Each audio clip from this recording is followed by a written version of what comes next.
Good evening to all of you. Good Am I evening, ma'am. audible? Okay, fine. Good evening, So, ma'am. good evening. Today we'll be starting with ratio analysis. Right? See, whenever I'm talking about the ratio analysis, it basically means we are talking about a relationship between two given figures. Right?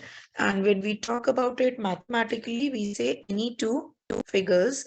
And if we are studying the relationship between the two, it is called ratio. But if I'm talking about the same thing in case of accounting figures, that means if I'm talking about any two variables that you take from your financial statements or from the accounting information and you try to study the relationship between the two, then it is known as an accounting ratio, right? So whenever we are talking about presentation of the ratios, these ratios can be presented in different forms. Because whenever I'm talking about the ratios, we cannot just express it the way we want. We express it the way these ratios are to be studied, right? So in this case, what do we do is, I'll just show you how we present them.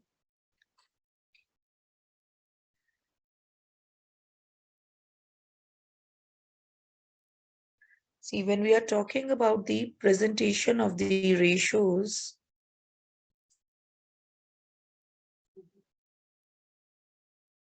they say that you can present the ratios in pure form. When I'm saying pure form means, suppose I say x is to y. That is, I can say 2 is to 1. So that means I can say my numerator should be twice the denominator. Or my numerator is twice the denominator. Not it should be, but it is, right? Secondly, it can be expressed in times. I can say 2 times. Third is we can express it in percentage. Say, for example, 20%, right? And the fourth form is in fraction, where I can, we just write the fraction. Say, for example, I write it as 3/4. So depending upon different categories of ratios, we will define that, okay, these particular types of ratios are to be presented in this particular form, right? Now, whenever we are talking about the ratios, the question arises, why do we need to calculate ratios? Or why do we need to go for ratio analysis? See, first of all, these ratios are a powerful tool to measure the performance of any given enterprise or organization, so that you can study its profitability, you can study its operations, you can study its turnover and various other things. Then secondly, it helps you in establishing an interrelationship among the figures that appear in your financial statements. Thirdly, ratio analysis is a particular analysis which will help you make a comparison, right? So either you want to make a comparison, you can say you want to compare the data of your organization for the present year with the previous year, or you can compare it with your competitors, right? Then further, then so when I use the term with your competitors, that means I'm talking about inter-firm comparison. And if I say that we are taking the data of our own organization, then that is intra-firm comparison. Then you can also study the short-term liquidity position and the long-term solvency position of the business. As I told you that short-term liquidity and long-term solvency, they both are the same thing. The only difference is with respect to the time period under study. When I say short-term liquidity, that means I'm talking about short-term solvency only. And long-term solvency is certainly for a longer duration of time. And when we are studying the solvency, that means we are talking about the ability of the organization to repay its debts as and when they become due. Then this ratio analysis will also help you in analyzing the past performance of the organization, and you can make further projections based on them. Then also it will allow the interested parties, that means the users of accounting information, to make certain relevant evaluation with respect to the firm's performance. Like, for example, if they want to decide whether they want to make further investment or not, or whether their money is safe or not. So all these things can be done with the help of ratio analysis, right? Then further, these ratios will also give you information about whether the firm is growing or it is, on the declining path, or it is stagnant, whatever is the situation. The ratio analysis also helps the management to analyze the past performance, because based on that past performance, they will be able to make future projections. And because based on your future projections, you have to see what exactly is to be done, what decisions are to be taken by the management, so that they can achieve their target well in time. Then this ratio analysis will also provide information to various stakeholders in the organization, like your shareholders, investors, creditors, government, and various other parties, to analyze and evaluate the performance of the organization. As I told you, that they need to take certain decisions. The creditors, they want to decide whether to give you further credit or not, right? The government wants the information so that they can compile the GDP information, right? Then also, all these ratio analysis will help you to study about the strength and weaknesses of the firm's performance, or you can say operations. So that means I'm talking about the SWOT analysis of the organizations. At the same time, see, right now what we have studied is the advantages of the ratio analysis from the company's point of view. But if I'm talking about the shareholders or the prospective investors' point of view, then these ratios, they will give you an information about whether to continue with the investment, or to invest more money, or to disinvest the money invested in the organization.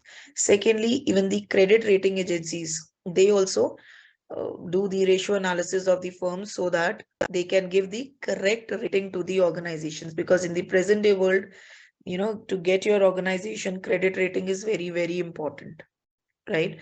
Because people, they judge you based on the credit rating provided by these agencies. Then even the government agencies, they will like to analyze the ratios of the firm to review its performance. Then even the bankers, they want to know your ratio analysis, because they want to see whether to provide further loans or not, because they are the ones, who keep on providing you different kinds of loans, like for example for the working capital and various other things, so that they can study that whether it is safe to provide the funds to the organization or not. And the financial institutions, they also want to know the long term solvency of the business, so that they can see whether long-term funds can be provided to the business or not. But at the same time, they also have certain limitations. Uh, like if we are talking about the ratios, these ratios, they can be dangerous at times.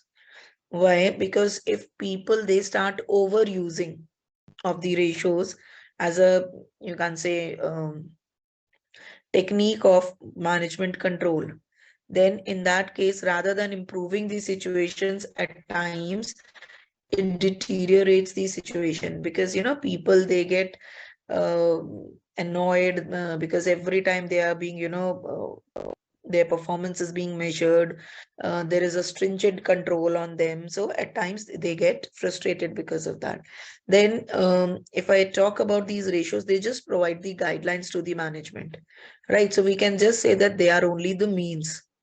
It's not that they are going to provide you the ready-made solutions, and which people, they usually tend to assume that, okay, if we have to achieve the, I mean, if this is the ideal ratio, so we have to achieve this ideal ratio.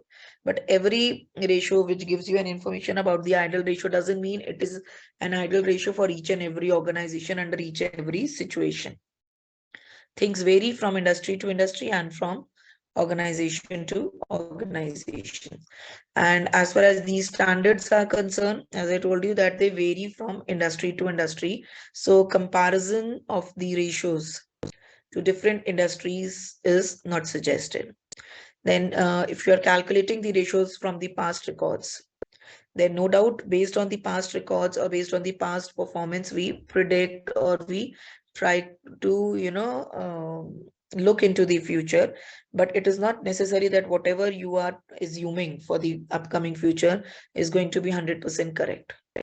Right? Then if we are talking about the reliability of your ratios, then that is dependent on the accuracy of the data, because you are calculating these ratios based on the financial information provided by the financial statements. So if by chance your financial statements are not accurate, so certainly the information provided by ratio analysis is also not going to be accurate, right? And many a times, as I told you, companies, they keep on comparing with the ideal situation, the ideal ratios. So as I told you, that it is not necessary that every time you can achieve the ideal situation. And if you tend to achieving those ideal ratios always, so it can be a problem for the organization. Then we can also say that there are changes in the price level of changes. That means I'm talking about the inflation, right? So this inflation is not taken into account when we are calculating the ratios. So as a result, if you're not considering that and you stick to the absolute figures, then certainly you will not be able to reach to a conclusion. And also, your books of accounts, they are many times manipulated, which is known as window dressing, right? So if you do not have that knowledge of window dressing and you keep on, just relying on the figures provided by your financial statements based on which you calculate your ratios, then you're not going to draw reliable conclusions. Then it's not just one single ratio that will be of use to us, use to you. So if that one ratio is not useful, that means you should have information about all the ratios. And if I'm telling you to, calculate, say for example, 30 different ratios, so it's not necessary that you are aware of all the 30 ratios and you will be able to further analyze them. So at times it creates more problems. Then into consideration, the qualitative information is ignored in this. So as a result, you cannot analyze that. And these ratios are dependent on the arithmetical accuracy of your financial statements. So if your financial statements are not accurate, and if you are following different policies in your financial statements, then you can't make a comparison. Then even we can say that at times we can see that there is lack of homogeneity of data, because even one single organization at times they follow different policies. Say for example, in first year I was having a different policy, and in second year I'm having a different policy of dealing with depreciation. So as a result, my ratios will be, my figures will be different. So if I want to make a comparison between the 2 years, then I will not be justifying the comparison.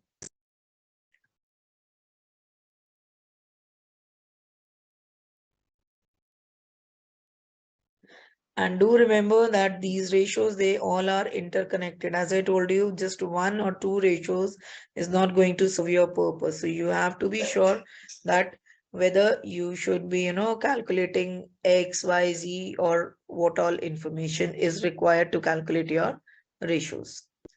And as I told you, whenever you are talking about ratios, there are certain factors which affect the efficacies of the ratios. And those factors are, you can say, a norm or a target, maybe the previous ratios in order to assess the trends for the upcoming future or over the years. Then even the ratios achieved in other comparable companies. That is when we are talking about intercompany comparisons, right? So ratios in themselves, they mean nothing until and unless you have something to be compared, right? So if I just calculate that, okay, my net profit ratio is 20%, Fine, that is 20%. But if I compare it with my previous year, okay, previous year it was 15, so this year it is 20. So I can make a useful comparison. Or if I say that, okay, my competitor, I am earning 20%, my competitor is earning 30%. So then it can be useful. So until and unless I make a comparison or I compare it with the previous year, or maybe I compare it with my target, it is of no use. Now, if I move on to the overall categorization of the ratios, we have 4 different ratios, categories of ratios. First one is the liquidity ratios, or what we call as the short-term solvency ratio. Second is the capital structure or the leverage ratio, which is also known by the name of solvency ratio or long-term solvency ratio. Third is your turnover ratios, or what we call it as activity ratios or performance ratio. And the fourth one is profitability ratios. Starting with the first one, that is liquidity ratios. Liquidity basically means that we are talking about the ability of the organization to repay its debts as and when they become due, but they are talking about only the short-term liquidity. Right here, we are not studying the long-term aspect, we are studying only the short-term aspect. And when we study this short-term aspect, we have 2 ratios under it, that is current ratio, and the second one is quick, or we call it as we can call it as quick ratio, we can call it as liquid ratio, we can call it as acid test ratio, by different names. Starting with the first one, that is current ratio. Current ratio means the relationship between current assets and current liabilities, right? So when I'm using the term current assets over here, that means I'm talking about loans and advances also, but I'm talking about short-term loans and advances, because here we study only the short-term aspect, right? The long-term aspect is not studied in this case. And when I talk about the current liabilities, I'm talking about provisions also over here. But again, I'm talking about the short-term provisions, not the long-term provisions.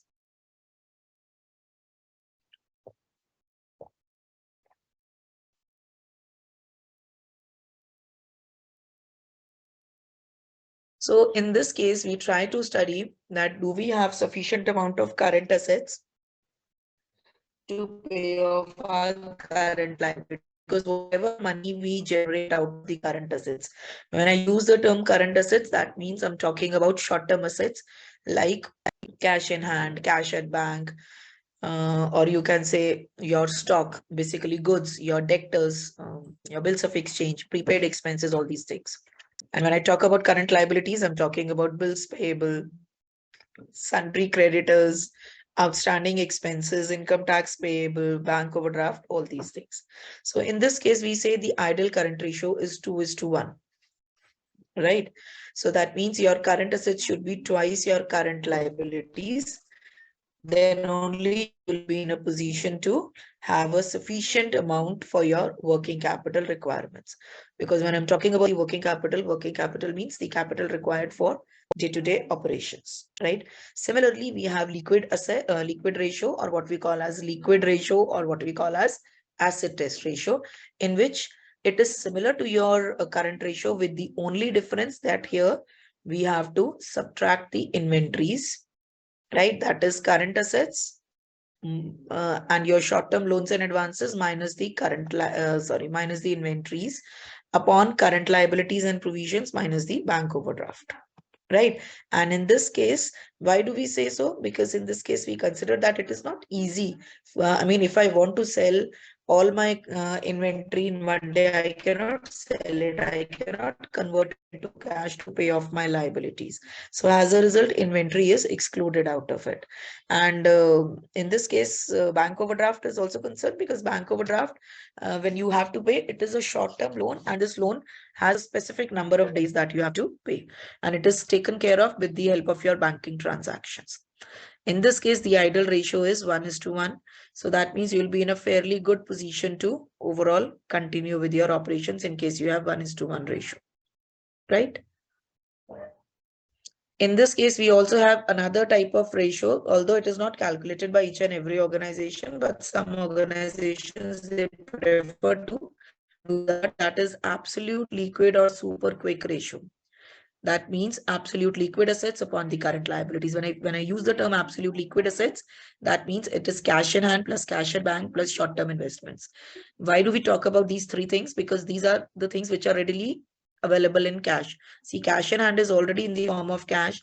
Cash at bank I can withdraw at any point of time, and short-term investment means that I can sell them at any point of time, and I'll be in a position to arrange cash out of it so that I can repay my current liabilities.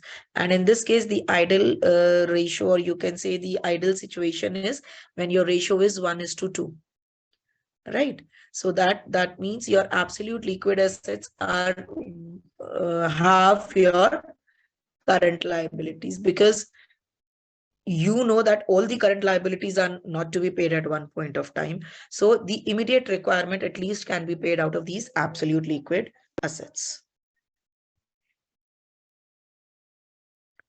So there's a, you can say, numerical given. From the following balance sheet, calculate current ratio, liquid ratio, and absolute ratio. See, for your current ratio, you need your current assets. You can see current assets are given to you over here. These are your current assets, only this part, right? Then your current liabilities are this.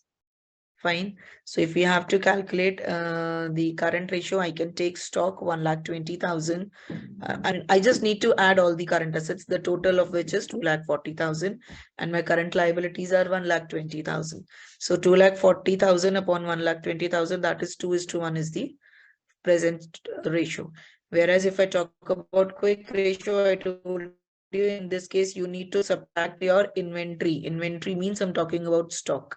So 2,40,000 minus 1,20,000 upon current liabilities, that is 1,20,000. So my ratio presently is 1:1.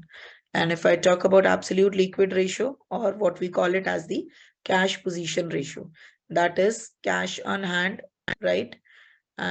Plus cash at bank. So that is, you can just have a look. Cash in hand is 20, right? And cash at bank is not given to us. So as a result, 20 upon current liabilities are 1,20,000. So you can say my ratio is 0.167. Fine. Now moving on to the next category of ratios, that is capital structure ratios or leverage ratios, or what we call as the solvency ratios. Right here, what are we trying to study? We try to study the ratios which will measure the relative interest of lenders and proprietors in a business organization. Because when lenders are lending their money, they are not going to, just lend their money randomly. They would like to know, first of all, whether their money would be safe, whether they'll be getting their money back, whether they'll be earning some return on that or not. And if they think that all these things are not going to be taken care of by the organization, or they feel that their money is not safe, then actually they are not going to lend the money to the given organization, right? So for that matter, we have long-term debt to shareholders fund, or what we call as the net worth ratio. This is calculated as long-term debt upon shareholders' net worth. So we call it as long-term debt to shareholders' net worth ratio, or we simply call it as debt to shareholders' worth ratio, right? So in this case, we try to compare we try to establish a relationship between the long-term debt to the net worth of the firm, right? That means we are talking about the capital and free reserves less the tangible assets. When I talk about shareholders' net worth, that means the money invested by the investors in the organization. So that means I'm talking about the capital and the free reserves. Now, why do we include free reserves into it? Because see, any organization can create reserve only if they have sufficient amount of profit. Out of the given profit, we create reserves. If you have sufficient amount of profit, then only you can create reserves. So based on that only, you will be able to create the reserves. And if this reserve was not created, then it was a part of profit, and profit is to be distributed among the shareholders, among the owners. So as a result, we consider the owner's capital, that means money invested by them, as well as the free reserves, right? And out of that, we subtract the intangible assets. Why? Because whenever we are talking about intangible or fictitious assets, they are just, they are there in the form of, you can say, assets, but ultimately, you can't show that, or you can't have any physical presence for them. So as a result, these are to be subtracted. The second ratio is the capital gearing ratio. That is fixed interest bearing funds. That is debt upon equity shareholders funds, right? That is equity. So in this case, the fixed interest bearing funds are your debentures, long-term loans, preference share capital, right? And when I talk about equity shareholders funds, that means I'm talking about the equity share capital. See, if I talk about a sole proprietorship and a partnership, in that case, rather than using the term share capital, we just use the term capital, because these two types of business organizations, they cannot issue shares. But when I'm talking about a company, then we use the term equity share capital, right? So in case of equity share holders funds, we have equity share capital, reserves, and surplus. And when I'm talking about this capital gearing ratio, it will indicate the degree of vulnerability of earnings that will be available for equity shareholders, right? So that means this ratio indicate that the firm which is operating on trading on equity, that means it is going to indicate the changes, that will changes in the benefits accruing to equity shareholders by changing the level of fixed interest bearing funds in the organization. Because the lesser the uh, interest bearing funds are there in the organization, the more will be the profit that will be distributed among the shareholders, right? Because you know that if you have taken a loan, you do not have a choice whether to pay the interest or not, because if you have taken a loan, then that means interest is to be paid by all means. But if you do not have these interest bearing obligations to be paid, then whatever profit you are earning, that will be given to, or that will belong to you only. So as a result, the lesser the interest bearing funds, the more will be the profits that will be distributed among the equity shareholders, right? Next is your debt equity ratio, which is simple as the name suggests. It is the ratio between the debt and equity of the organization.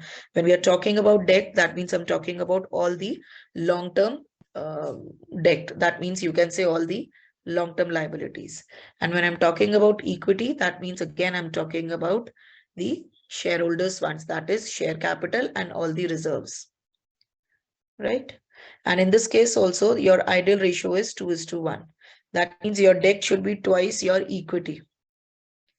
But if in case your debt is more than that, then it is considered as a risky situation for the organization, as more and more debt will involve more and more interest to be paid, and less debt means you have more internal capital. And when you have more internal capital, that means your fixed interest bearing funds are not there. So that means the outside obligation is less, right? Next is your fixed assets to long-term funds ratio. As the name suggests, that is the relationship between fixed assets upon the long-term funds. And this ratio will indicate the proportion of your long-term funds which are deployed in fixed assets. Because fixed assets are the assets which will be used in the business for a longer duration of time, right? So we usually want that, your fixed assets should be financed with the long-term funds, and your short-term assets should be financed with your short-term funds. So you want to study whether this strategy has been followed or not. And this will also indicate the proportion of the any long-term funds that is invested in working capital or not. Because if you have more amount of long-term funds as compared to your fixed assets, then that those funds will be further utilized for your working capital requirement. Next is your proprietary ratio, or what we call as the net worth ratio. Proprietary ratio means that is the relationship between shareholders' net worth upon total assets, right? So in this case, what are we trying to study? We try to study that out of the total assets, what is the proportion of shareholders net worth or shareholders funds. So as a result, we try to study that in this case, whether your ratio is high or low, because if your ratio is high, it indicates that you are in a very strong financial position. Why? Because your ratio will be high if your uh, numerator is more.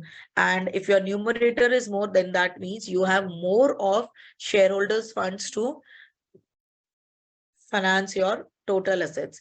And the more internal funds are there, then your outside obligations, the charge on the assets of the company will be less, right? So whenever we are talking about the net worth, that means we are talking about the equity share capital, preference share capital plus the reserve, but minus the fictitious assets. And when we are talking about the total assets, then again, it is fixed assets plus current assets minus the fictitious assets. The next category, the next ratio is current assets to net worth ratio, where the formula is current assets upon net worth.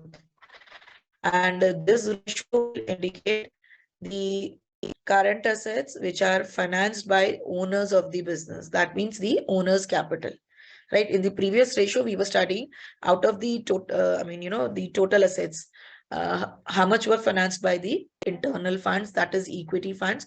But in this case, you are just studying the current assets. That means how much current assets are financed by the equity funds, right? So as a result, it will also show the relative claim of the owners on the fixed assets of the business. Next, the next category of ratios is your turnover ratio, or what we call as the performance or the activity ratios. See, in this case, what we try to study is it will measure how effectively the firm has utilized its resources, right? Because in this case, you are studying the activity, or what you call as the turnover of the organization. So we would like to know that how judiciously your assets have been utilized, your with every single rupee invested in your firm or in your organization, how much it is going to, or you can say how many times it is going to give you the return, right? So in this case, your first ratio is inventory turnover ratio, where your formula is cost of goods sold upon average inventory. Or if we talk about the company's data, we use the term cost of revenue, because sales in case of companies is denoted as revenue from operations. So it will be um, cost of revenue from operations upon average inventory, where average inventory means opening inventory plus closing inventory divided by 2. If this cost of goods sold information is neither given nor it is possible to calculate it, then this cost of goods sold is replaced with sales, right? And the formula is changed to sales upon average inventory. So whenever we are talking about this inventory turnover ratio, we try to study in this case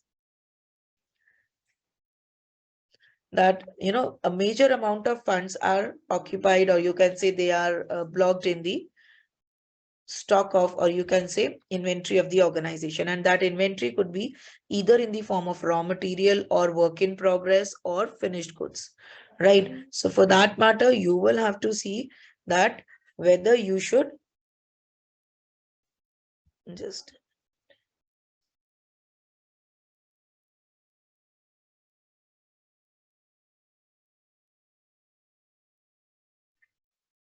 okay. So in this case, we want to know that whether the ratio is high or low. And it is considered that the ratio high is better, but it should not be very high.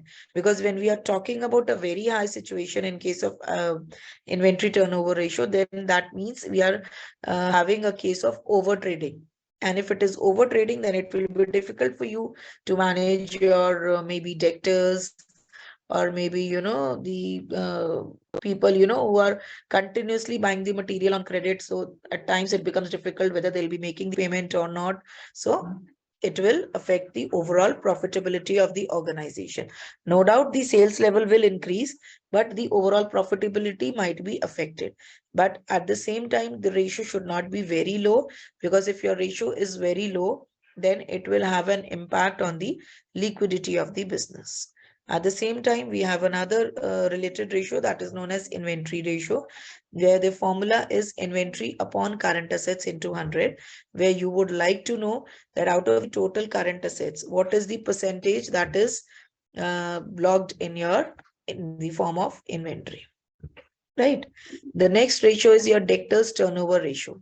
See, in case of debtors turnover ratio, you want to know whether the amount of or the resources that are tied up in the debtors is reasonable enough, and whether the company has been efficient in converting debtors into cash. Because you know that whenever you are, doing these sales are maximum on credit, especially when the transaction is from business to business. I'm not talking about the retail customers in this case. So you would like to know in that case whether you'll be able to get the payment back in time or not. So as a result, the formula over here is credit sales upon average debtors. Now see, I'm not considering the overall sales over here, because whenever the sale is on cash, then there is no issues. You know that you're going to get the money immediately on the spot. But if the sale is not on cash, then it is on credit, then certainly you have a consideration, and you have to see that your formula is credit sales upon average debtors. And in case of average debtors, again, the way we calculated average inventory, same way we'll be calculating average debtors, that is opening debtors plus closing debtors upon 2. And if in case it is given in the form of bills receivable, even that is to be taken into consideration, right? So the higher the ratio, the better it is. With respect to debtors turnover ratio, I would also like to mention that we have one associated ratio, that is debtors collection period or debtors velocity period ratio. That means, see, in the first case, we have studied that, what is the position of the business with respect to the credit sales. And that means I'm talking about my debtors. But now I want to know that how much time these debtors they will take, or how much time they usually take to pay the amount. That means how much time the organization is going to take to collect the amount from the debtors on an average. So for that matter, your formula is that you just need to consider this. That is I'll just write this. I mean, either you can use this formula, or you can simply write it as 3.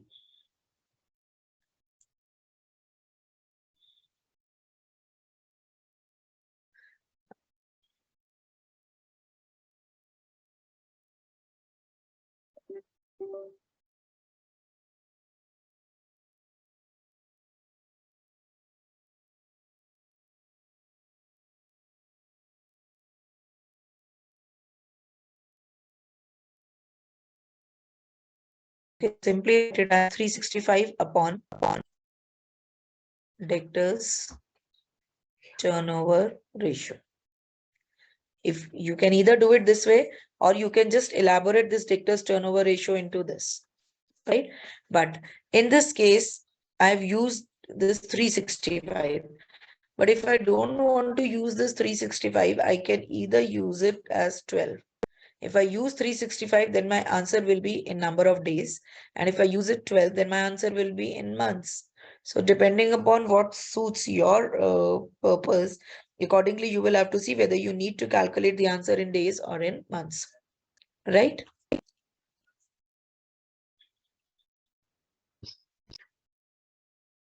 Now, moving on to a similar kind of a question. Following is the information available of our KV Limited. Your bills receivable are given, opening debtors and closing debtors are given, cash sales are given, and total sales are given. You have to calculate your debtors turnover ratio. Now, see, first of all, in this case, I told you we need only the credit sales, but we have been given total sales and cash sales. So if I subtract the two,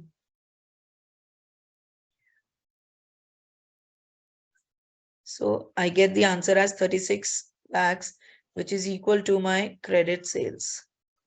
Right now, I need to calculate the average debtors when all the things are given. That means when opening debtors plus closing debtors plus opening bills receivable plus closing bills receivable. All of them are given to you. Then you need to add all and then divide it by 2 to calculate. If any two are given, if suppose these were given, then these divided by 2. If only these were given, then these divided by 2. If all four are given, then all four divided by 2 to calculate your average debtors. Right?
Am I audible now? Yes, ma'am. Okay, fine.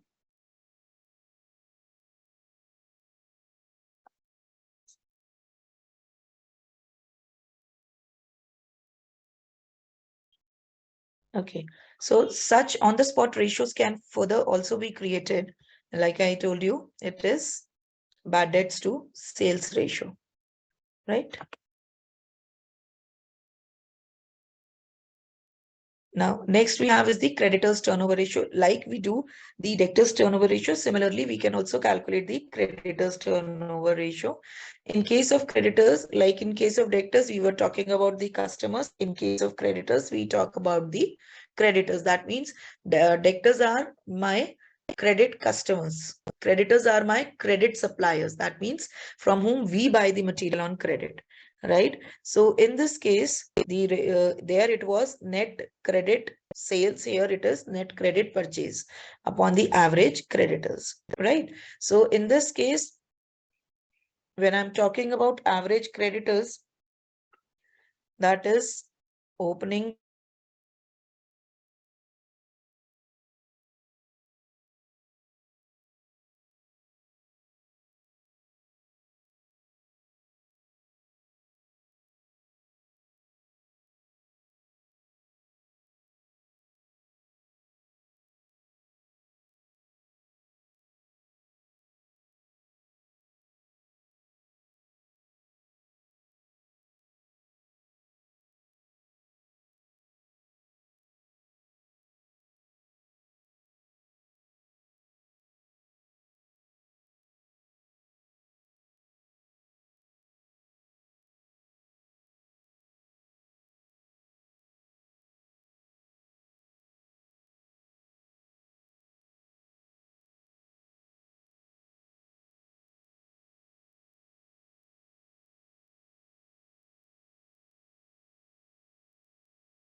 Okay, so there's some network issue today.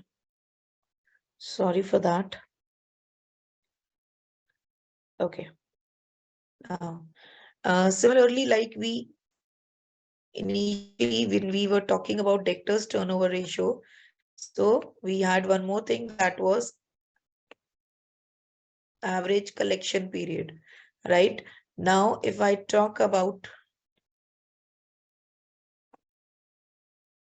creditors turnover ratio, so similarly, we have creditors payment period or creditors velocity ratio. That is average creditors upon credit purchases into 365. Similarly, we can, change the formula in this case also. We can simply write 365 upon creditors turnover ratio.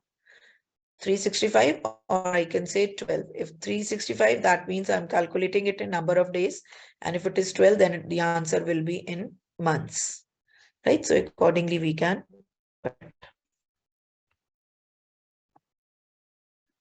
Now moving ahead. Next is your fixed turnover ratio. That means you want to study sales upon the fixed assets. That means you want to study the relationship between sales and fixed assets, right? So in this case,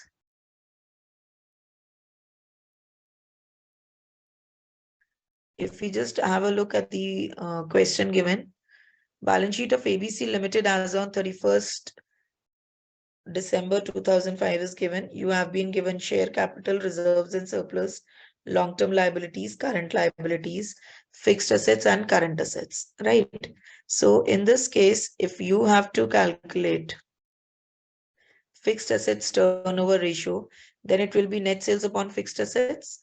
Net sales is already given to you in the question, right? Upon fixed assets are also given to you. So accordingly, the answer is 7.14 times.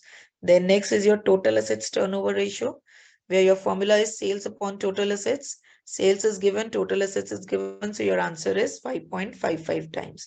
Then next is your working capital turnover ratio. See, similarly, you can calculate it for different ratios. Like for total assets turnover ratio, we took it the relationship between sales and total assets.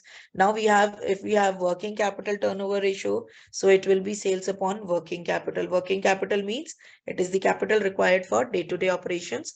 And this also I explained it when I was explaining the funds flow statement, right? That is current assets minus the current liabilities. Similarly, we have sales to capital employed ratio, which is sales upon the capital employed. So we study this ratio to study the efficiency in utilization of capital employed in generating revenue.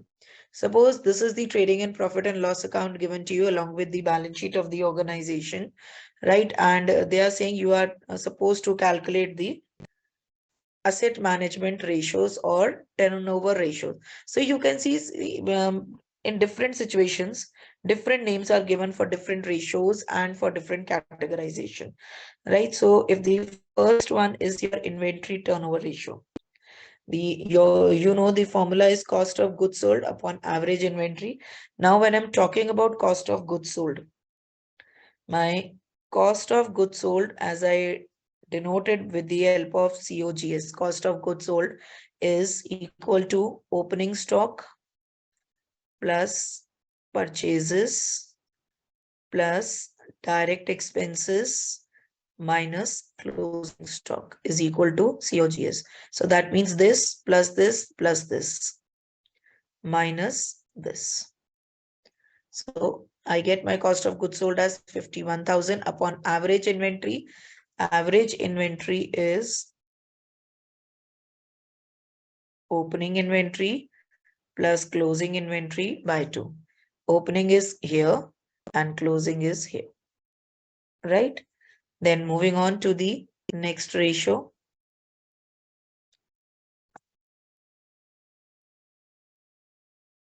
So you can see the calculations have been done over here. Next is your inventory ratio, that is inventory upon current assets, so that you will come to know that how much is the overall amount of inventory out of the total current assets.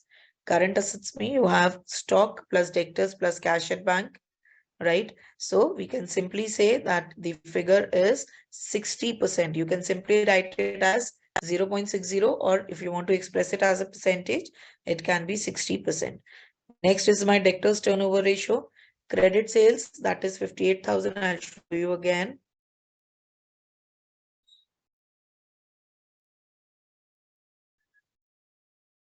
So in this case, the figures have been given to you, right? So accordingly, you will be using it. Credits. Now see, you have to use it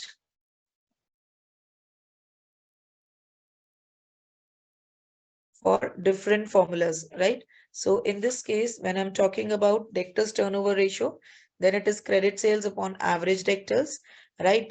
So you will be using the figures again. That is credit sales upon the figures of average debtors. See, if nothing is mentioned with respect to average debtors, it's possible for you to calculate. Then in that case, whatever one figure is given to you in the form of debtors, then that figure is to be taken as the average figure, right? So in that case, it is not an issue that how to calculate the figure if it is not possible to calculate. If it is possible, then certainly we have to take it into consideration, right? Then next is your creditors payment period. Now see, as I told you, creditors payment periods can be calculated in different ways, in days, in weeks, in months. As I told you, if you want to calculate it in days, then 365, in months 12, and if you want to calculate in weeks, number of weeks, then your answer can be multiplied by 52. So accordingly, you can get the answer.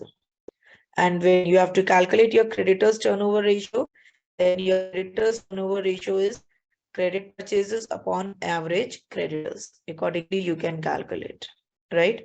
And this is how you'll be calculating your debtors collection period, where again, using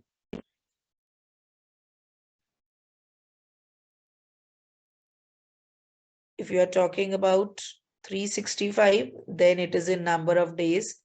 If 52, then it is in weeks. And if it is 12, then it is months, depending upon what you want and what is your requirement.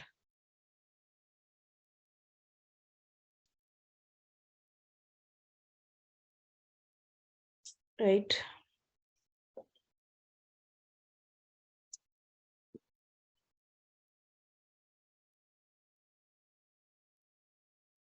Next is your bad debts to sales ratio. As you know, the relationship is bad debts upon sales into 100. So bad debts, that is 1000, upon sales, that is 85,000 into 100. So your answer is 1.18%. So that means out of the total sales at any point of time, your 1.18% is an amount of average bad debts.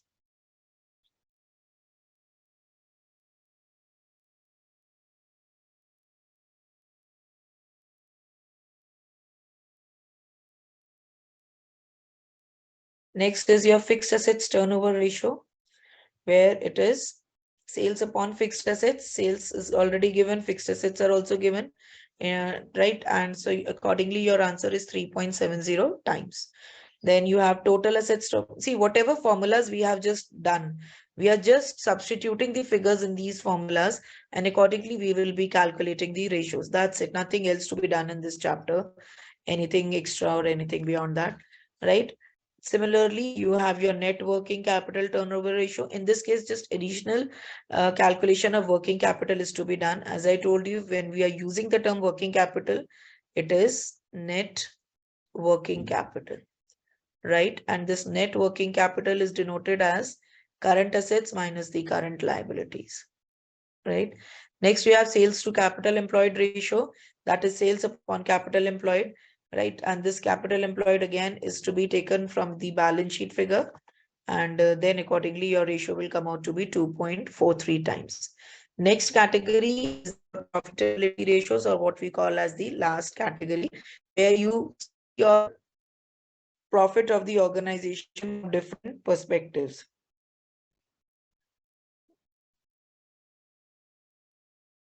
So in this case, you know that you calculate the profit at various levels like gross profit, net profit, and operating profit, and various others. So accordingly, you will be studying this, right? The first ratio is gross profit ratio.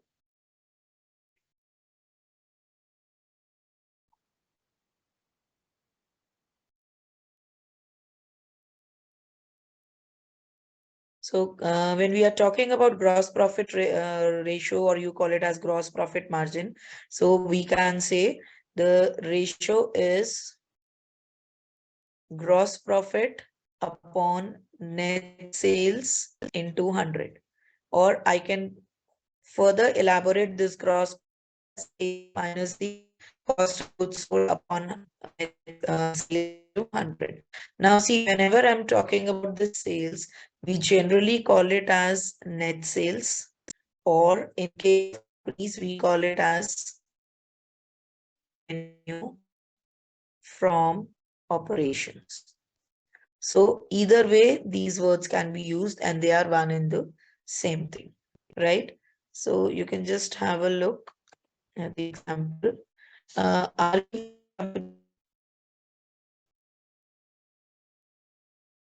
rupees 2 lakh sales and the cost of sales is 1,20,000. Calculate gross profit and gross profit ratio. So now in this case, they are even asking you to calculate the gross profit, right? So as I told you,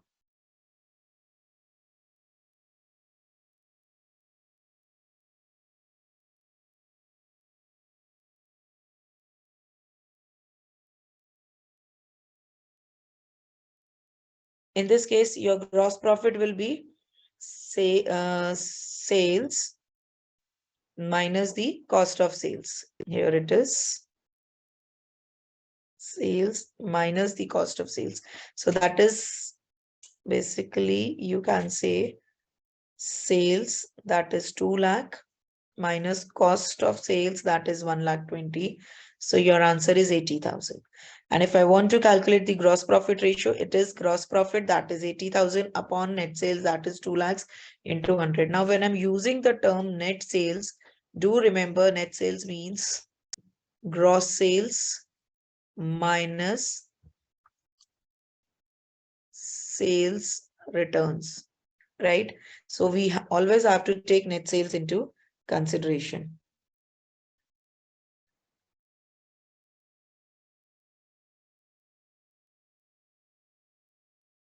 Right. Next is your net profit ratio, or what we call as the net profit margin, where a similar kind of formula, because there we were having gross profit upon sales. Here we have net profit before interest and tax upon sales into 100. Similar kind of a ratio. The only difference is that here we want to study the net profit rather than gross profit. Next, we have cash profit ratio, where the formula is cash profit upon net sales into 100, right? And when I'm talking about cash profit is nothing but the net profit plus the depreciation. Why do we say this? Because depreciation is a non-cash item. See, the question arises, what does this non-cash means?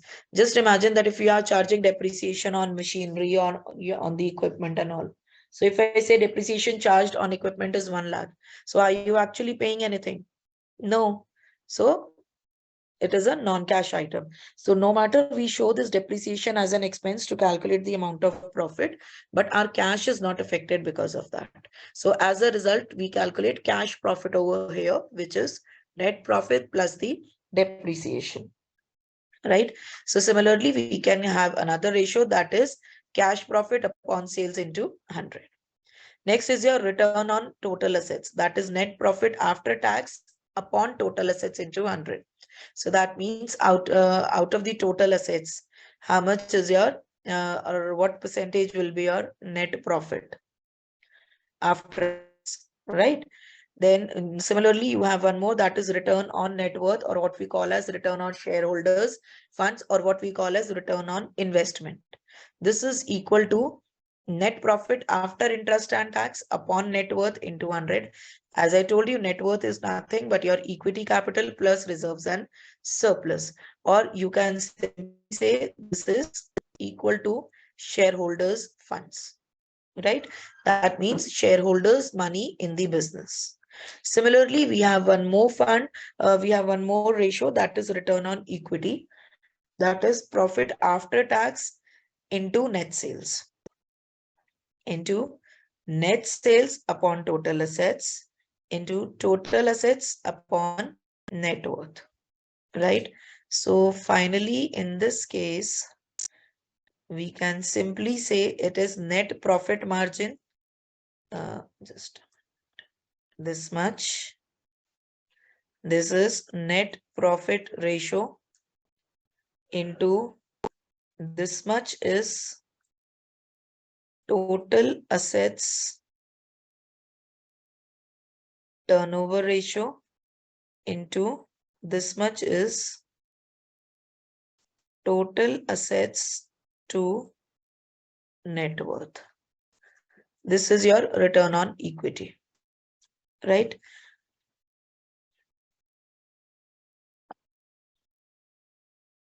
Next is your operating ratio, or what we call as the operating cost ratio, where the formula is operating cost upon net sales into 100.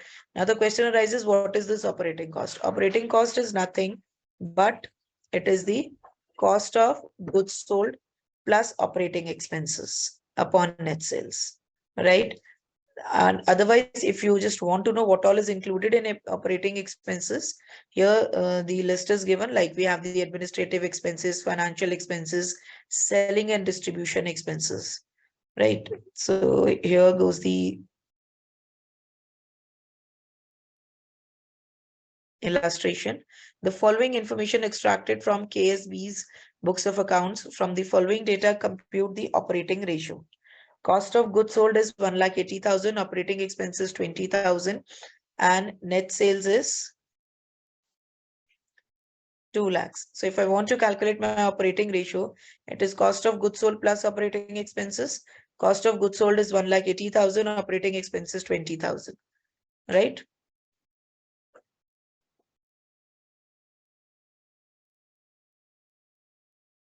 Just a minute. This is 70, right? So as a result, it will be 1,70,000 upon 2 lakh into 100, that is 85%, right? Similarly, you have another ratios, that is, maybe you can have expense ratios. Expense ratio means if you want to calculate it for any given category of expense, that is that particular expenses upon the net sales into 100, right? So if you're talking about any particular expense, then in that case, that particular category of total of that particular category of expense upon net sales into 100, right? The next is your interest coverage ratio. Interest coverage ratio is net profit before interest, tax, and depreciation upon interest. So in this case, it is considered that a very high interest coverage ratio will indicate that the firm is conservative in using the debt, and a very low ratio will indicate excessive use of debt. Why? Because whenever we are talking about profit in such a case, we want to see that how many times the profit is going to cover the interest obligation, because certainly out of the given profit only you will be able to pay off your interest. So the higher the ratio, certainly the better it is, but at the same time it will also show that you are using less amount of debt. So your organization is of conservative approach because they are not using more of debt, right? So next is your dividend cover ratio, in which we have two different types of ratios. That is equity dividend cover and preference dividend cover. Why? Because we have two different types of shares. And both the category of shares are no matter the shares, but they are different in nature. So if I talk about the equity shareholders, the we can say true owners of the organization. And preference, they have preferential rights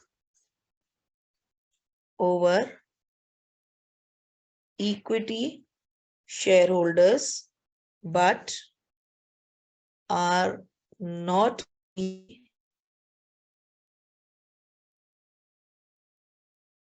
true owners. of the organization, right? So accordingly, we need to calculate for equity, it is net profit after tax minus the preference dividend. Why minus the preference dividend? Because preference shareholders are paid their dividend first, before, that means before the equity shareholders, then only the equity shareholders, they get their share of dividend, right? So and that is upon equity dividend. Similarly, for preference dividend, we have net profit after tax, because in this case they do not have to consider the equity dividend upon the preference dividend. The next category is debt service coverage ratio, that is known as DSCR. And this ratio is will act as an indicator to the lender to assess the extent of ability of the borrower to service the loan in regard to timely payment of interest and repayment of loan installment, right? So in this case, my formula will be profit after taxes plus depreciation plus interest on loan upon interest on loan plus loan repayment in a year, right? So in this case, you would like to know uh, that, the lenders of the organization, they want to assess the extent of the ability of the borrower to service the loan, because every organization, they want the loan, but whether they have that repaying capacity or not, whether they'll be able to repay it or not, is also to be considered before giving them the loan. Because if they are not in a position to repay the loan, and if the concerned bank or financial institution is giving them money, so it will be the loss of the financial institution or the bank, or maybe the lender, and not the loss of the company.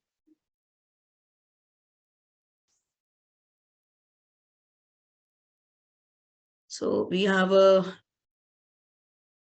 illustration. From the following information, calculate the expense ratio and segment ratios versus administration expense ratio, marketing expense ratio, and so others. Like in this case, if I talk about the expense ratio, which is expenses upon net sales, my total expenses in this case will be administrative expenses and marketing expenses, right? So both of them plus upon net sales, that is 5,50,000 into 100. So that is 18.18.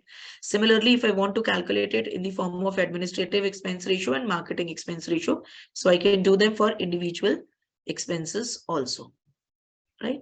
So similar kind of things you can see. Then we also have ROI, that is return on capital employed. This ROI is nothing but your net profit upon capital employed, right?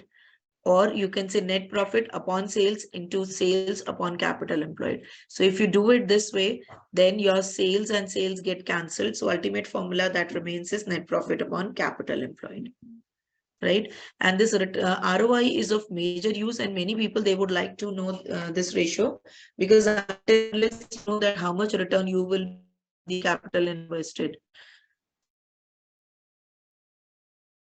you will not be able to decide whether you want to further continue with the investment, or you want to make more investment, or you want to disinvest the money. Because if you are not earning a particular amount of or particular percentage of ROI, then it will not serve your purpose, right? So similar kind of certain illustrations are also given to you. You can just go through them, and you can have a better understanding on these. After this, we have one more topic, that is CVP analysis. See, when we are talking about CVP analysis, as the name suggests, CVP analysis means cost volume profit analysis. Cost volume profit analysis means when we want to study the effect of change in cost and volume on the profit of the organization, right? Because if there is a change in the overall cost and in the volume of sales, then it will change the, or you can say it will affect the profit of the organization, right? And this CVP analysis is considered as a managerial accounting technique. In this case, we use the CVP analysis for various decision-making process, and those decisions could be related to, like, say, for example, how many units of a product should be sold for by a firm to break even. Why break even? Because see, especially if your organization is a new concern, right? Say, for example, you just opened a new hospital. So you are more concerned that at least, I should reach that stage where there is no profit, no loss. See, no doubt everyone wants to earn profits, but the initial target is that before earning the profits, I want to reach a situation where there is no profit, no loss.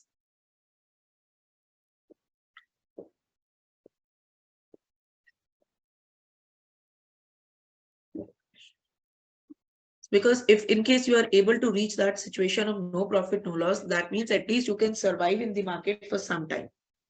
Then certainly once you reach your break-even point, that is no profit, no loss, then you will target towards earning profits. Secondly, if a particular target is there in your mind, that means you want to earn a specific profit, then you would like to know that, okay, how many units should be sold to earn this amount of profit. Or there can be various other decisions, like, for example, whether the firm should invest in a highly automated machine or and reduce its labor force, or it should continue with the present system. Or they would also like to know whether the firm should advertise more to improve its sales or continue with the same situation as it is going. But ultimately, in case of CVP analysis, we will be concentrating only on three components, that is cost, volume, and profit, right? So that means we try to establish a relationship between these three. That means if there is a change in the cost and the cost revenue, that is the level of activity, then what will be the impact on the overall profit of the organization? Now, whenever I'm talking about the CVP analysis in respect of managerial decisions, you can take various decisions based on the CVP analysis, and those decisions are related to product pricing, accepting or rejecting a sales order, and then what lines to promote, what level of output is required, feasibility of a profit plan, technology usage, etc. But when we are talking about the CVP analysis, it has two types of techniques with it.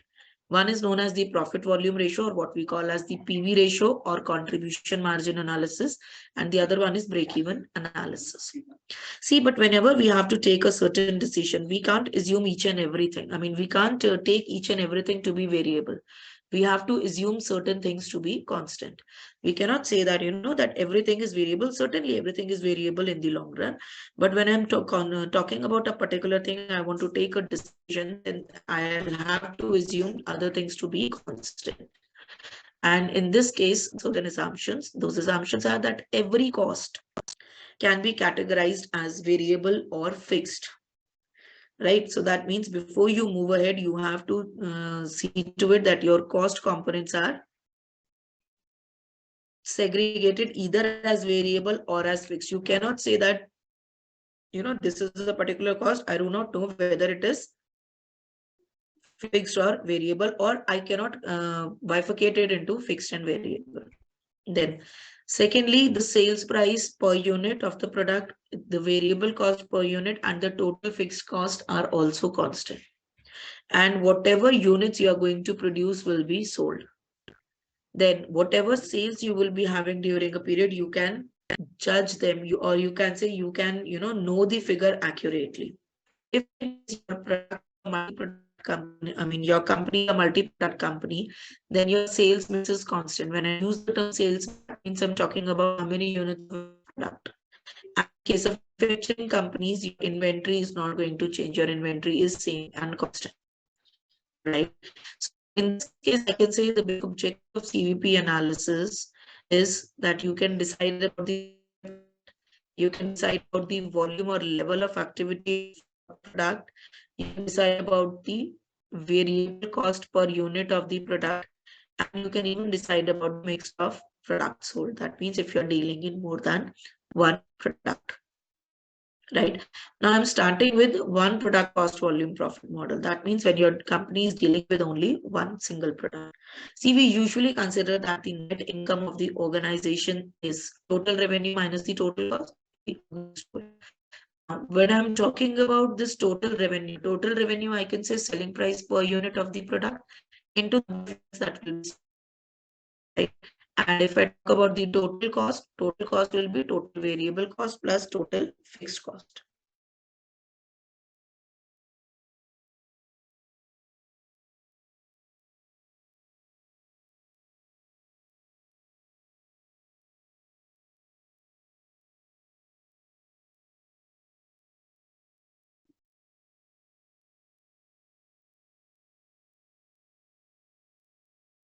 Am I audible?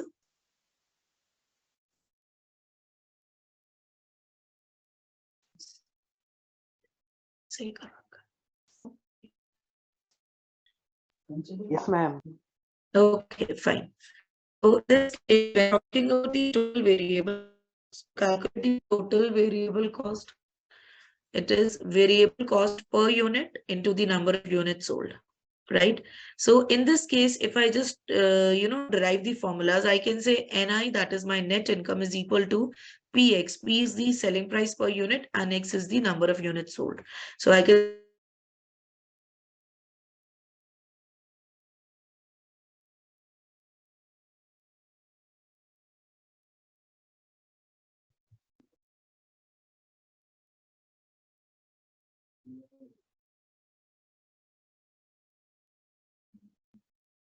okay, so I can say this is my total sales. So total sales minus the variable cost. Variable cost means I'm talking about per unit variable cost V in that is number of units. So that will give me my total variable cost minus F. F is my total fixed cost, right? So if I take X and X common here, so this will be P minus V. P is my revenue, selling price per unit minus the variable cost, right? So if I just write it this way, I think it will be more easy because this is the way you can present it in your income statement. That is sales revenue. That means sales minus the variable cost. Whatever you get is the contribution margin, right? And out of that contribution margin, if you subtract your fixed cost, whatever you are left with, that is your net income, right? What happens is because if I talk about this contribution margin, this is nothing but we assume we see fixed cost is already incurred whether I am doing something in the business or not. I can't change that. If I'm able to cover of my sales revenue, and if anything is left after that, then that comes contribution. Out of that contribution, if I'm able to cover my fixed cost also, then whatever is left out is my profit. But even if I'm not able to cover my fixed cost, then it giving nothing in return because fixed cost is already done. I can't reverse that situation. Fine. Now, next is your break-even analysis. As I told you, this is the point there is no profit or loss, right? That means total costs are equal to my total revenue. And at break-even point, because as I told you, my total cost is equal to total revenue, that means profit is zero. So I can simply say my contribution is equal to my fixed cost because profit, the amount of profit is zero, right? So simply I can formula as break-even point is equal to fixed contribution margin per unit, right? Now, how to understand this further? This break-even point can also be studied with the help of method and contribution, or what we call the PV ratio method. Let's see how. Before that, let me just explain the graphical presentation of your break-even point. See, I'm just presenting it graphically. If this x-axis is giving me the units sold and y-axis is giving me the sales in rupees, right? My fixed cost is line parallel to the x-axis. This line is the fixed cost or fixed expenses. Now, fixed expenses constant whether I'm doing anything in the business or not. Now it is constant. One.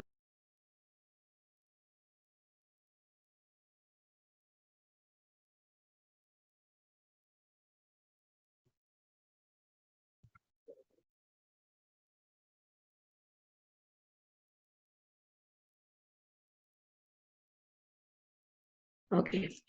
So now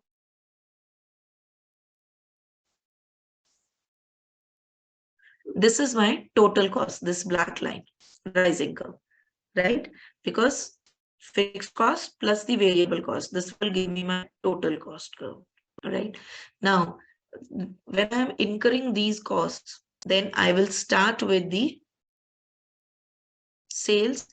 My sales will start from zero level, because no matter, even if I've produced my product, it is not necessary that I cannot expect that my sales will simply start from 1,50,000. No, it will always start from zero. That means initial 1 unit will be sold. So it will start from zero, and initially I'll be selling 1, 2, 3, 4 such units, right? So you can see I am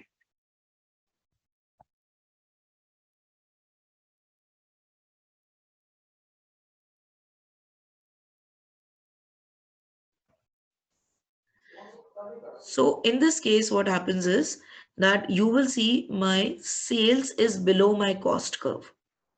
So if my sales is below my cost curve, that means I am not able to cover my cost. And if I am not able to cover my cost, so that means this entire area is my loss area, because I'm not even able to cover my cost, right? But at this point, you can see my cost and my revenue curve, that means my sales curve, is intersecting. That means they are at the same level.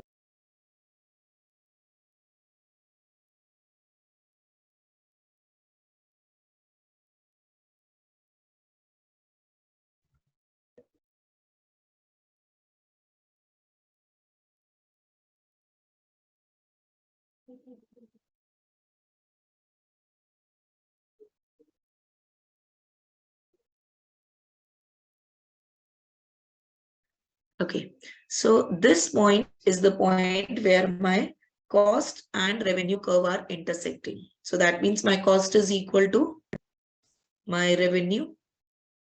So that means no profit, no loss, right? So this is my break-even point. If I drop down this to the x-axis, I get the number of units sold.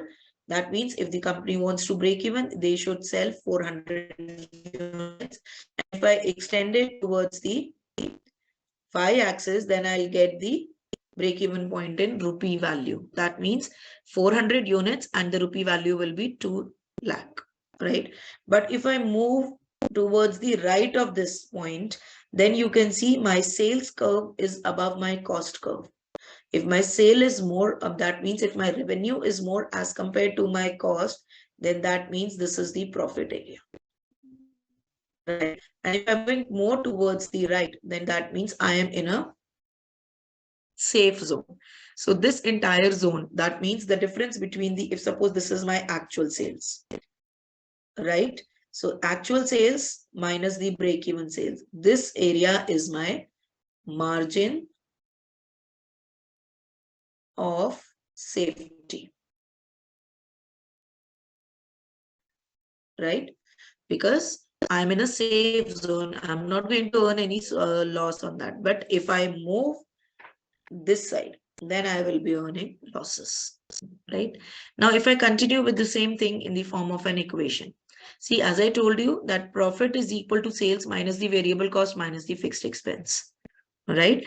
And sales is equal to variable expense plus fixed expense plus profit, right? So what I have done is I have just brought the profit on this side, right? And sales on this side, right? And you know that at break-even point, my profit is equal to 0. So as a result, I can define it as sales is equal to variable expenses plus fixed expenses plus profit. And I say my sales is equal to 16Q. Why 16Q? Q is the number of chocolates sold. I'm taking an example where the company is selling chocolates, right? And 16 is the unit selling price. Fine. And variable expenses are 12 per unit, and Q is the number of units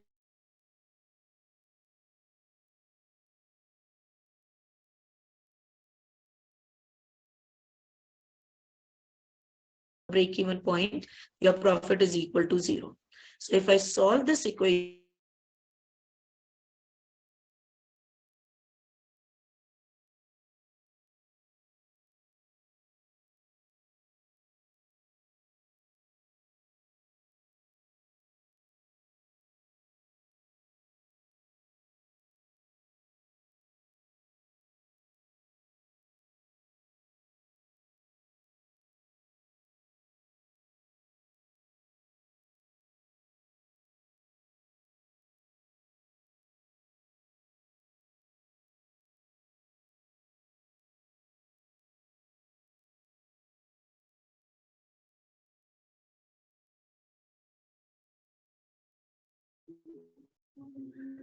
I'm so sorry for the network issue.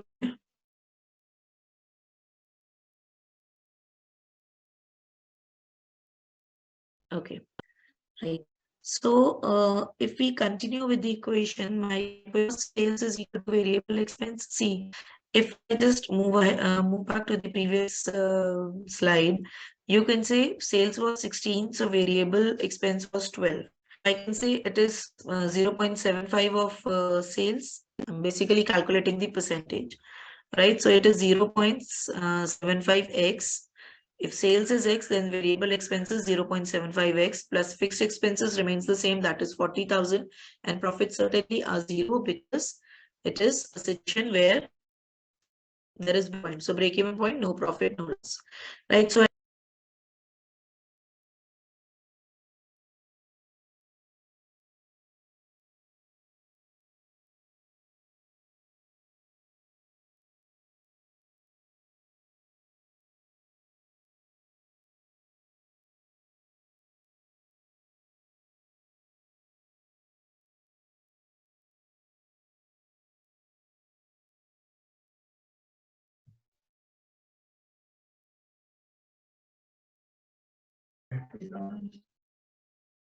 So in this case, when I'm getting X is equal to 1,60,000, this is nothing but the rupee value at the break-even point, right?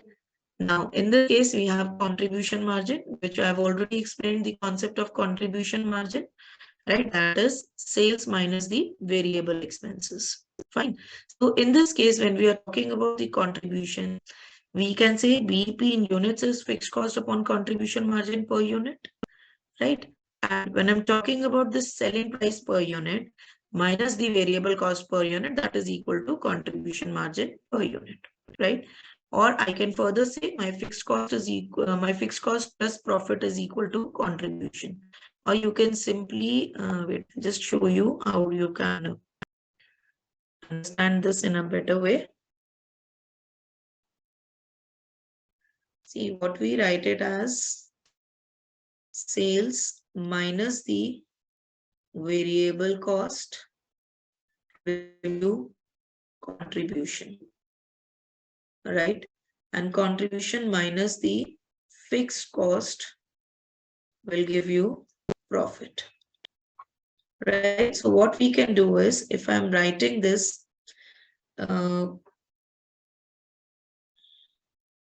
see, we normally say profit is equal to sales minus the cost, right? I can further write it as this. If I bifurcate this cost into variable cost plus fixed cost. And if I open this, I can further write it as, right? If I just take this is denoted as contribution, right? So my equation now is profit is equal to contribution minus the fixed cost, right? So I can write it as profit equal to this. This can be my first equation. You can just see the same equation. Or I can write it as contribution is equal to profit plus fixed cost. Or contribution is equal to sales minus the variable cost.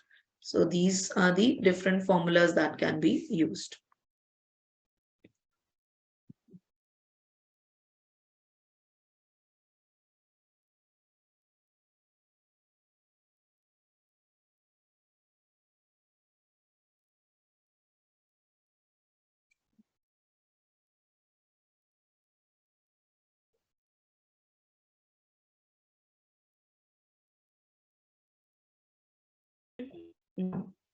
So whenever we are talking about this break-even point, I told you in units when you have to calculate it, it is fixed expenses on the unit contribution. But when you have to calculate it in rupee value, then it is BEP units into sale price per unit. But many a times you do not have this information. So in that case, you have to go for an alternate, that is fixed expenses on the CM ratio, that is contribution margin ratio. So that means the formula remains the same. The only thing is here you're talking about unit contribution and here you're talking about the contribution margin ratio. right? And your contribution margin ratio, or what we call it as the PV ratio, that is the relationship between profit and volume, right? So in that case, your PV ratio is equal to contribution upon sales into 100. Fine. Now the question is, when I'm talking about this PV ratio, what is the actual utility of this PV ratio? The PV ratio will help you in determining the marginal cost for any volume of sales. Marginal cost, when I use the term, that means I'm talking about the variable cost. Because if I'm not working at 100% capacity, then certainly whatever is the amount of cost that I have to incur for any extra units, that is only my variable cost, not the cost. So we are just talking about the marginal cost in this case. Secondly, you can also use the PV ratio to calculate the desired volume of output or profit or other essential facts. Right? Then further, you can also use PV ratio to take decisions like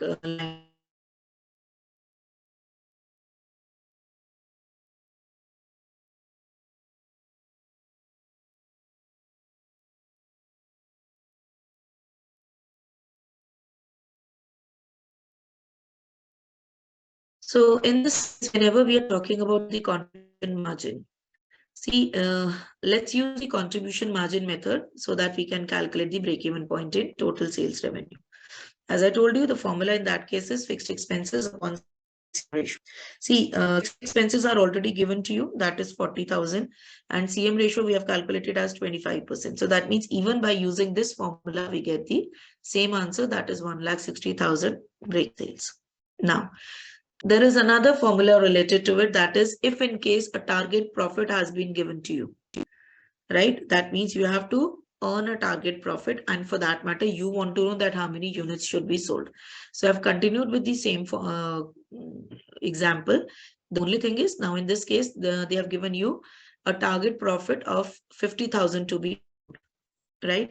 So in this, my initial equation was this, only this much, because in that case my profit was 0, because at break even point the profit is 0.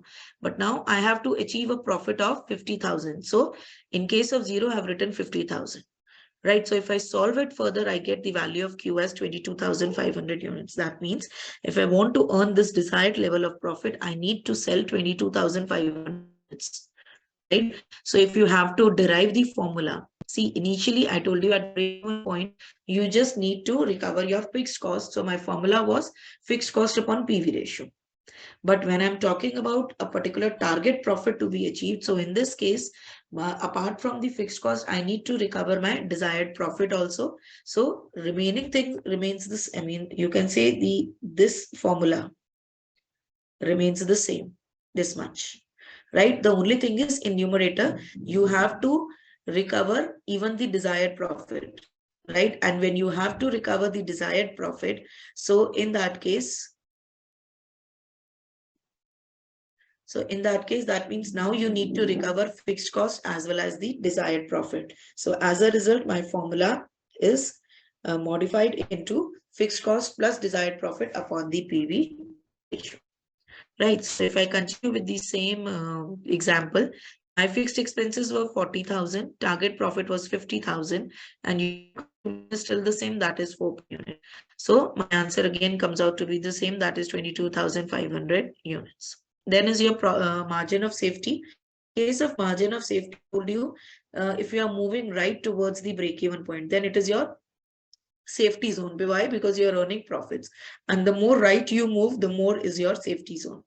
So if you want to know your safety zone or your margin of safety, then your total sales minus the break-even sales, because that is the only safe zone, because that is the area where you are earning profits, right?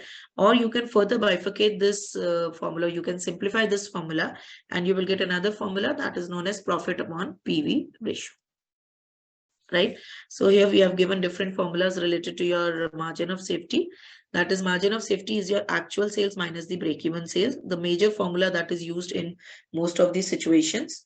But apart from that, if in case it is margin of safety in rupee value, then it is profit upon PV ratio. If it's margin of safety unit, then it is profit upon contribution per unit. And if it is margin of safety ratio, then it is margin of safety sales upon actual sales into 100, depending upon which particular term is given to you. Otherwise, the major formula remains the same. Right? Now, in this case, a particular question is given to you. Connex Limited sells one product, Super Cream, a cream suitable for a variety of first aid users. The company commenced operations earlier in the year and expects to sell 1 lakh tubes of Super Cream. The following information is available. Selling price per tube is 7 rupees. Direct material cost per tube is 2.10. Direct labor cost per tube is 1.35. Variable overhead per tube is 0.75. Total fixed cost for the year is 2,10,000. Now, they are saying that CVP analysis may provide answers to the following questions, and you have to calculate all these things. For Connex Limited, what is the break-even point in tubes, that is in units, and sales revenue? The company wanted to earn a profit of 6,200 for the year. How many tubes of Super Cream must be sold? And C, by how much could expected sales revenue fall before Connex Limited starts to make a see, in such questions, whenever such a situation is there, the students, they tend to get confused how to proceed with the question. The first and foremost step is to calculate the contribution. And I told you contribution is nothing but the sale is the variable cost. Once you calculate your contribution, absolutely clear how to proceed with the question. Right. Now, in this case, selling price per tube is given to you. That is 7 rupees. Now you have to subtract the total variable cost. See, for total variable cost, various components given to you. That is direct is this one. Direct material cost per tube, that will be variable. Direct labor cost, that will be variable, and certainly variable overhead per tube. So I add all these three, right, and I get the final variable cost as 4.20. So my contribution is 7 minus 4.20, that is 2.80. Right, my contribution is done. Now I have to calculate the first question, that is BEP in units, where my formula is total fixed cost, which is given to me as 2,10,000 upon contribution per tube, which we have calculated as 2.80. Right, so my answer for the first question is 75,000 tubes. Right. Secondly, you need to also calculate the same thing for rupee value. Now, for rupee value, I have two different formulas. One is the BEP units into selling price per tube, that is 5,25,000. Or if I do not want to go with this formula, I can use the another formula, that is total fixed cost upon contribution margin ratio. So first of all, let me calculate the contribution margin ratio. That is contribution 2.80 upon sales, that is 7, that is 40%. Right. So my BEP in sales revenue will be 2,10,000. That is my fixed cost upon 40. That is my contribution margin ratio into 100. So I still get the same answer. That is 5,25,000. Right. Now, in the next part of the question, they have given that there is a target profit to be achieved, and that target profit is of 46,200. So my remaining are as it is. The only thing is, in the numerator, I will add my 46,200 because now I need to recover this 2,10,000 as my fixed expenses plus my target profit. Right. So that means when I solve this, I'll get the answer as 91,500 tubes. So in this case, if the Super Cream wants to make a profit of 46,200, then they should sell 91,500 tubes. The last part, margin of safety. In case of margin of safety, I told you that is the current or the expected sales minus the break-even sales. Current sales is given to me as 1 lakh units at the rate of 7. So that makes it to 7 lakh minus the BEP sales that we have calculated as 5,25,000. So my actual answer comes out to 1,75,000 rupees. That is my safe margin of safety. Right. Now, there are times when, certain special decisions are to be taken. Like say, for example, special order decision. See, if my product is already selling at the rate of 20 per unit in the market, and you give me an order for bulk purchase, and you say that you want the product at 16 per unit. So at a glance, any layman will say that, okay, why will I provide at 16 per unit when I'm selling my product at 20 per unit in the market? But In this case, when you are giving the order, we are not saying that the present sales going to be affected, because there might be a possibility that you are not operating at your 100% capacity, right? If you're not operating at 100% capacity, that means you have still certain idle capacity that is lying in your organization. You're not utilizing your 100% capacity. So that means you can utilize that. And for this bulk order, you are not going to incur any extra fixed cost. So even if you are just giving me the variable cost and something extra is left, so that means that is going to add to my profit, because I'm not going to incur any extra fixed cost. I need not recover that fixed cost. And if anything is left after covering my variable cost, that will add to my profit, right? So this is how you are going to consider the decision over here. A manufacturer of plastic buckets makes an average profit of 2.50 per piece on selling price of 14.50 by producing and selling 60,000 pieces at 60% potential capacity. That means the organization is not performing at 100% capacity. They are simply performing at 60% capacity, right? His cost of sales is direct material 4 per piece, direct wages 1 per piece, factory overheads which are variable 3 per piece, and selling overheads which are again variable 0.25 per piece. Total fixed cost is 2,25,000. During the current year, he intends to produce the same number of units, but anticipates that fixed cost will go up by 10%. See, including any extra fixed cost, they are just giving us that with the time, things are going to escalate, right? Material and labor cost will go up by 5% each. Under these circumstances, he obtains a bulk offer for a further 20% of his capacity. That means he's operating at 60% capacity, and there is a further order of 20% capacity. What minimum price you would recommend for acceptance to ensure an overall profit of 1,60,000? Right? As I told you, in such questions, you should always proceed with calculating the contribution. Then you will understand what to do. I am doing my calculations both at per unit level and the total. My present sales are at 60,000 units. So 60,000 at the rate of 14.50, total is 8,70,000. My direct material initially was 4 rupees, and there is an increment of 5%. So that makes it to 4.20, right? So that will be a total of 2,52,000. Direct labor was 1 rupee initially, and there will be an increment of 5% again. So that makes it to 1.05. So that is 63,000. My variable factory overheads, there is no change in that. That is 3 rupees. That makes it to a total of 1,80,000. Selling overheads, that is 25. So that makes it a total of 15,000. Right? So if I add these, I get the variable cost. So my variable cost per unit now is 8.50, and total is 5,10,000.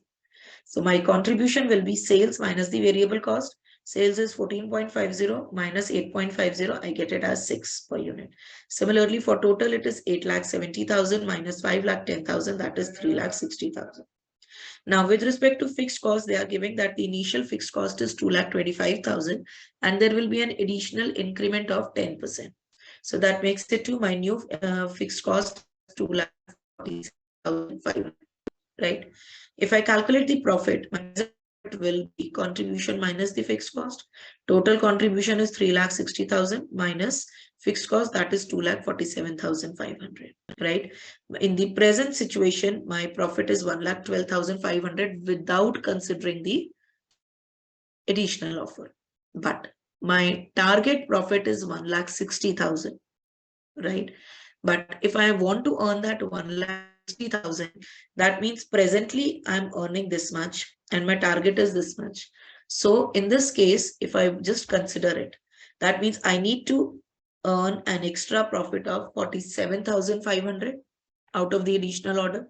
Because if I'm not considering the additional order, I am still earning a profit of 1,12,500, right? So in this case, my variable cost for additional 20,000 units will be, see, per unit variable cost is not going to change. So that will be 20,000 into 8.50. So that makes it to 1,70,000. So what I need to recover now, that is this much. Variable cost of 1,70,000 and profit of 47,500, right? So that means I need to recover a total of 2,17,500. So this 2,17,500 is to be recovered from 20,000 units. So that means my minimum price should be 10.875 in case I want to earn a profit of 1,60,000. So this order can be accepted if in case they are ready to pay 10.875 as the unit price, right? Similarly, we have one more decision, that is make or buy decision. That means the organization should produce the product themselves or they should buy it outside. But whenever you are talking about such things, you should take it into consideration that do you have that surplus capacity of producing it? Do you have the expertise of producing it? Or you can you will have to incur any extra fixed cost, or you can use these resources for some other purpose, and if yes, then what will be the overall amount of profit that you will be earning out of it. So all these things are taken into consideration before we make a decision with respect to make or buy, right? Like in this case, I've taken an example. Auto Parts Limited has an annual production of 90,000 units for a motor component. The component cost structure is as below. Material 270 per unit, labor 180 per unit, out of which 25% is fixed, and expenses variable 90 per unit and fixed 135 per unit. Total is 675 per unit. The purchase manager has an offer from supplier who is willing to supply the at 540. Should the component be purchased and production stopped? Assume the resources now used for this component's manufacture are to be used to produce another new product for which the selling price is 485. In the latter case, the material price will be 200 per unit.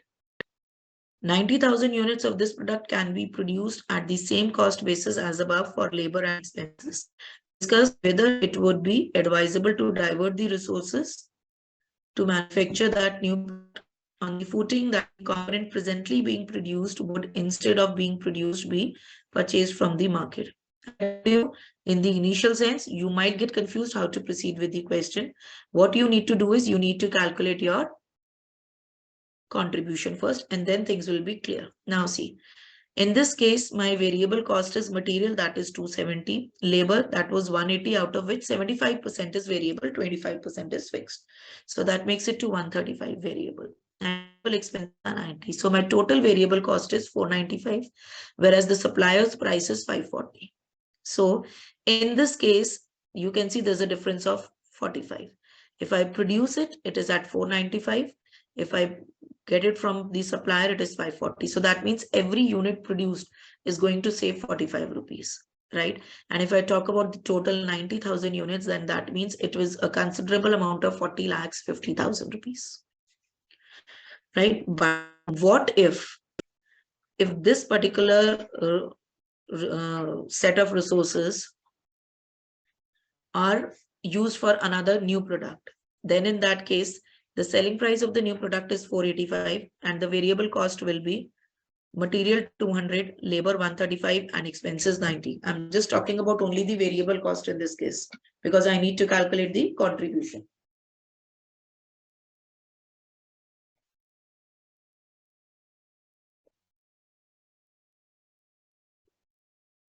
So my contribution in this case is selling price, that is 485 minus variable cost, that is 425. So my contribution here is 60, right? So in this case, you can see that here the contribution was 45, here it is 60. So that means if I continue with producing the product here, like in this case, so that means I'll be losing 15 rupees on every unit. And for 90,000 units, if I multiply it by 15, then the total comes out to 13,50,000. That means if I consider the first case, getting from the supplier is cost as compared to producing it. And if I use this production for another product, then further I can earn 13,50,000, right? So it is much advisable to divert the resources to manufacture the product than the previous one, right? Next is your sales mix.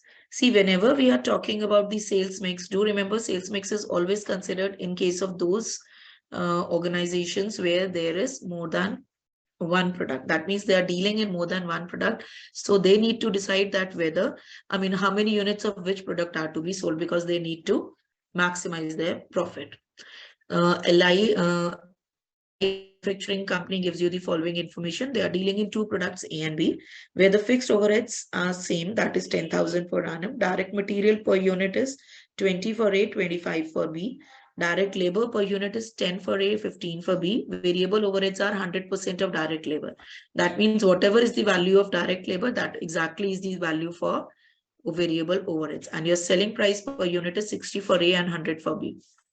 Now you are required to present a statement showing the marginal cost of product and recommend which of the following sales mix should be adopted.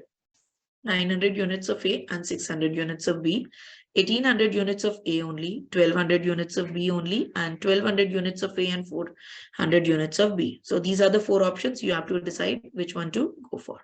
As I told you, you need to start with the contribution calculation. So I just prepare the marginal cost statement for product A and B. Direct material is 20, direct labor is 10, 15, and variable overheads are also the same. So that means my marginal cost, that means variable cost is 20 plus 10 plus 10, that is 40 for A and 55 for B. Right? Selling price is given to us as 60 for A and 100 for B. So my contribution is selling price minus the marginal cost, that is 20 for A and 45 for B. That is going to be the minimum amount of profit. First option given to us, 900 units of A, 600 units of B. Contribution per unit that is given to us is 20 for A and 45 for B. That calculated it, right? So 900 into 20, that is 18,000, and 600 into 45, that is 25,700. This is for A and B respectively. So my total contribution comes out to 45,000, and the fixed cost given to us is 10,000. So 45,000, that is total contribution minus the fixed cost, that is 10,000. My profit comes out to 35,000. In case of option B, that is only 1800 units of A. So that is 1800 into 20, that is 36,000 minus the fixed cost. So my profit is 26,000. Similarly for C, the only 1200 units of B are there, and I get the profit as 44,000. And in case of option D, that is 1200 units of A and 400 units of B. So it will be 1200 into 20, that is 24,000, and 400 into 45, that is 18,000. So total contribution comes out to 42,000. Fixed cost again 10,000. So my total profit is 32,000. So if you just look at the overall profit under all the four options, you can see option C gives you the maximum amount of profit, right? So certainly option C is the best option. This is how we proceed with respect to sales mix. We are still left with one more making that we'll be covering in the next class.